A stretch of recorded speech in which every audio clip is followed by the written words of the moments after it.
Hello, I'm Louisa Higgins, and I'm bringing to you a recording that I made for my colleagues at Riverside County Office of Education after the pandemic, after we had come back to the office. And I started thinking about what an interesting transition that was for us to come from working at home to then working in an office space. And how did that feel? How different was that? And how can we maximize it so it felt great and it was good for everybody, whether you are somebody who has their own office and can close the door and are even lucky enough to have a window, or if you work in a cubicle or in an open office setting. So I'm going to talk about some different aspects that we can bring to bear on making our workspace a place that brings us joy.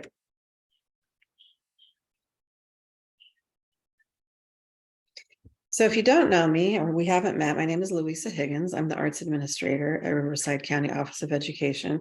And I also happen to have a degree in interior design from the Fashion Institute of Design and Merchandising in San Francisco, California. So among other things, I am a trained interior designer with a degree in that field.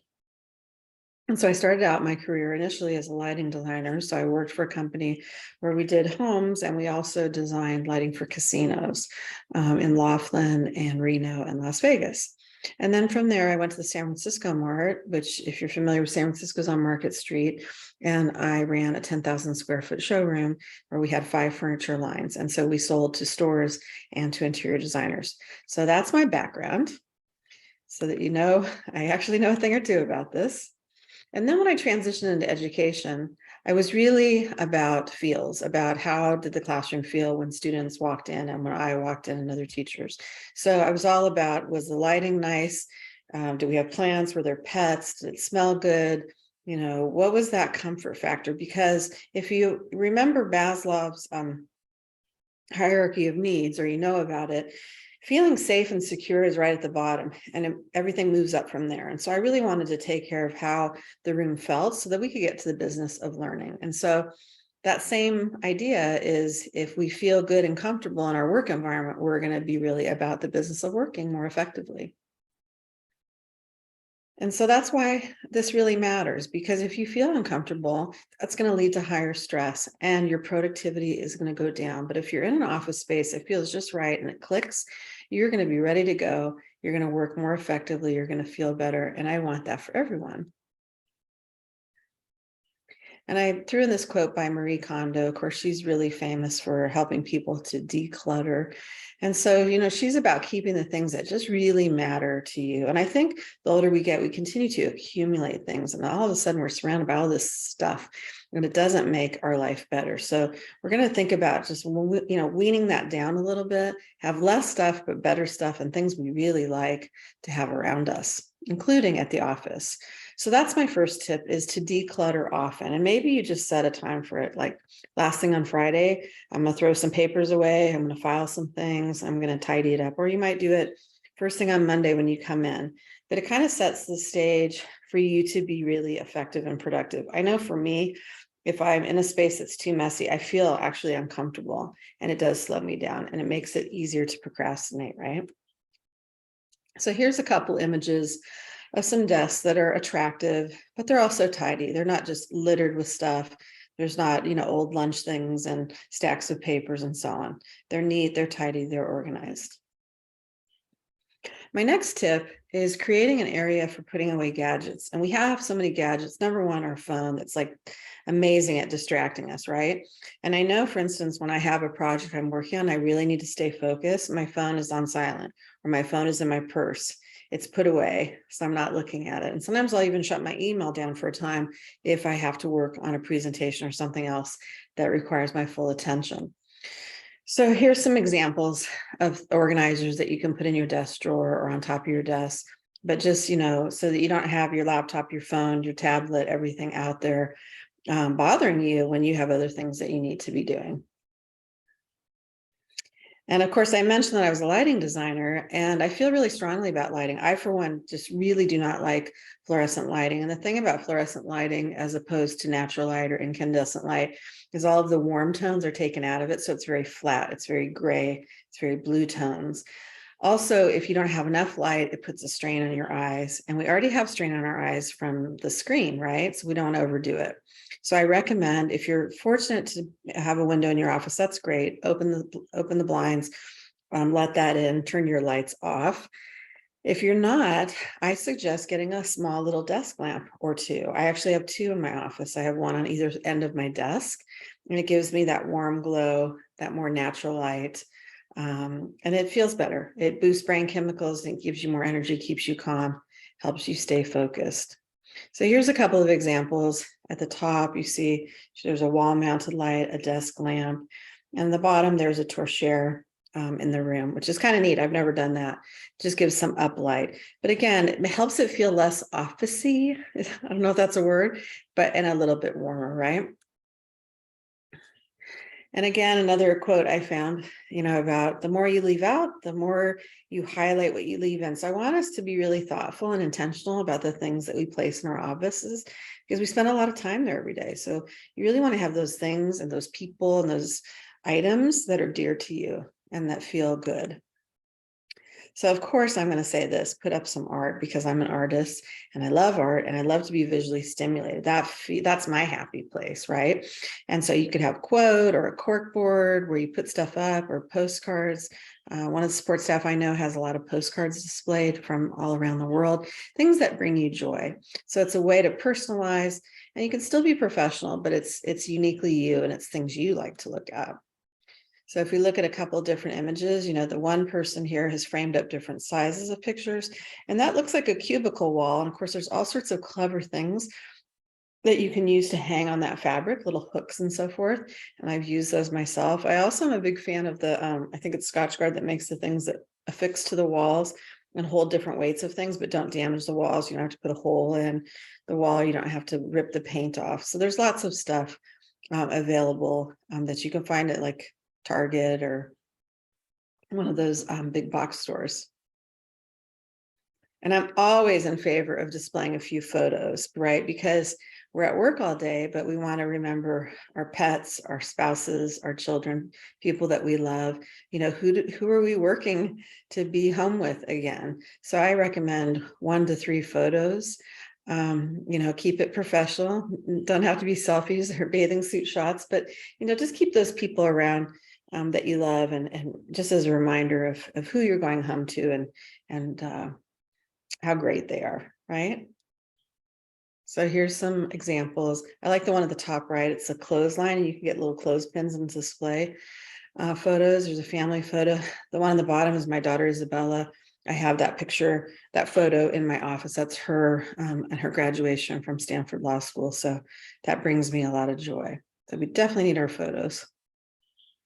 And then accessorize.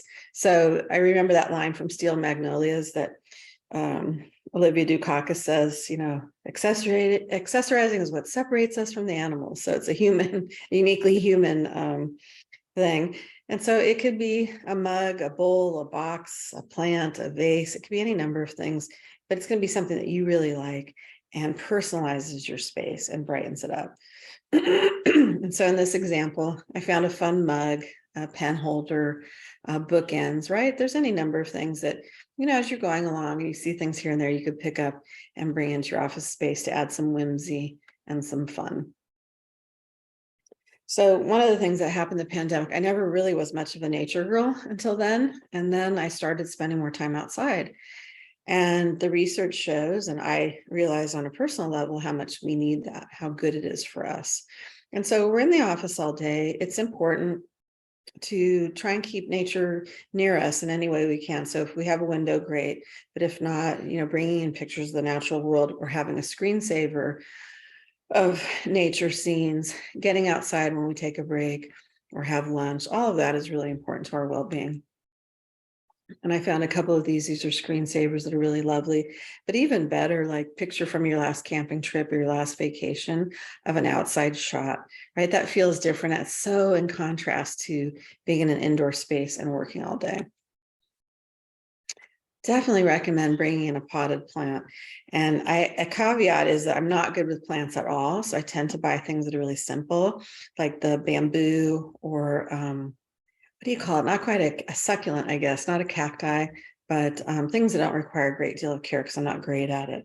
But currently in my office, I have a little bamboo plant on my desk, and I have a floor plant in the corner. And so far, so good. I've kept them alive for 3 months straight. I'm pretty proud. And even if I couldn't, I'd probably go and buy a new one if that didn't work. It helps purify the air, and it creates a surrounding that's calm and inspiring.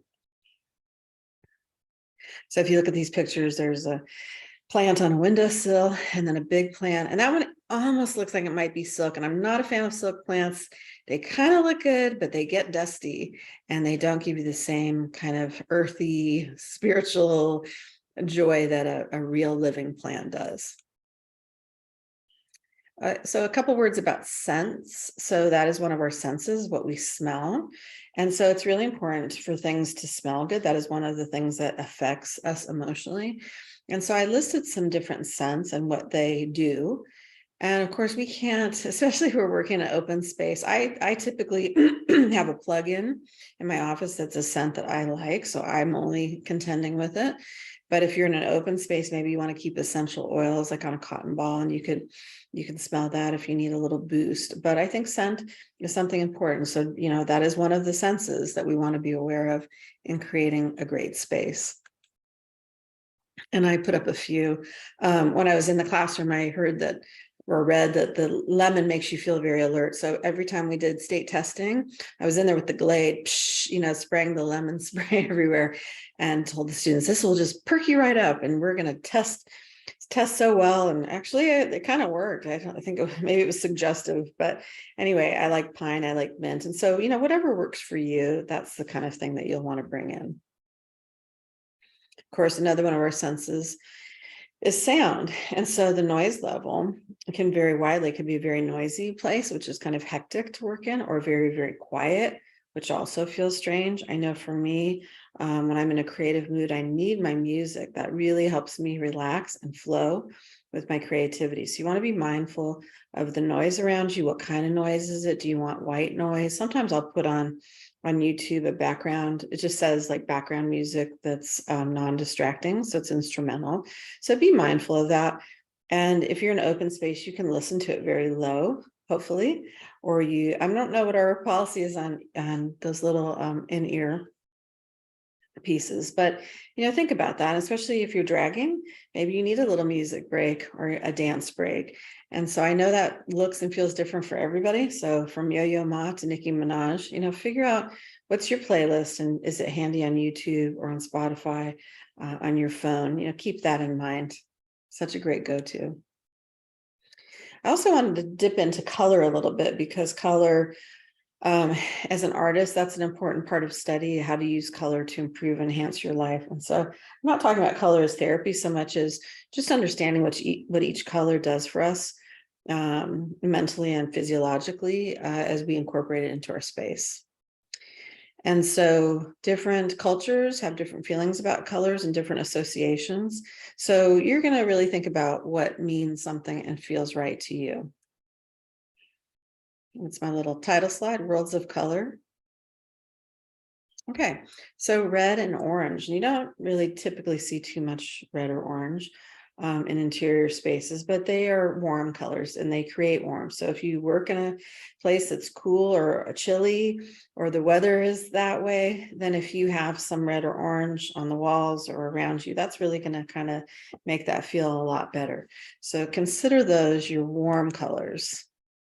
When you move into yellow, yellow is a very cheerful and joyful color. I remember when I was a kid, my parents had I want to say not a sitting room, but it kind of like that when company came over, and all the furniture was yellow and white, including the artwork. And I thought that was very strange as a child.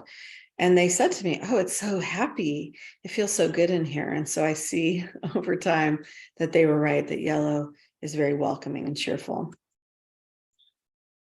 Green is literally easy on the eyes. And if you think about that, like when you're like on a lush lawn or you're in the forest and it's green, it really is a quiet color. And it's used a lot in institutional settings to keep people calm and help them be relaxed. Blue, I don't think it says it here, but it's one of the colors that's known to help stimulate creativity. And so it can be energizing or it can be calming. I know when I moved into my current home about 11 years ago, I painted the walls, not quite Tiffany blue, a light blue. And for me, it was because I live in the desert and I wanted to have that idea that I was near the ocean. So that was my way of bringing the ocean closer to home. Violet, again, a color you don't see too much in interior design, but it's interesting because it combines the red colors, the warm colors, and the blue colors, the cool colors. And it can be often thought of as an imagination stimulator, and also one of my very favorite colors. Just love purple. So interesting and versatile. Black is a color you don't really think of when you think about interior design, although it can be, because it makes things feel closed in and close. But that can be neat, especially if you have a small space and you want to feel cozy. I have a good friend who has a really luxe bathroom that is black and gold, kind of like in this picture. And wow, it just feels so luxurious and intimate and lovely. So something to consider. Of course, white is kind of the default color. Most people paint their walls white, makes things look bigger. It feels clean. It's more spacious. And if you're going to go with a lot of white, then I suggest pops of color. You use your other aspects. You use your photos or your art or your plant to liven that up if you like that real crisp, clean sort of palette to start with. And so that's considered environmental psychology. So it's the science of what's in the world around you. How does that influence what goes on in your head, right? How does what's around you interact with you? And so the spaces that we occupy on a daily basis affect, how we can act and what happens. And so my 3 key points are that interior design is simply the idea that you're thoughtfully and with intention choosing what is around you in your workspace and in your living space. And it should be as inviting and enjoyable as possible. And mental health, there are many, many factors that impact how we feel. And so we want to make the most of the ones that we can control. And we can control quite a bit of what goes on as far as our office decor. And then finally, self-care is understanding that it's not just the work product that matters. It matters that we are taking care of ourselves and that we are our best selves as we are creating that work. So that is my presentation. Feel free to reach out to me if you have further questions at lhiggins@rcoe.us. But this is just for our Riverside County colleagues. I appreciate you so much, and I wish you a joyful workspace. Thank you.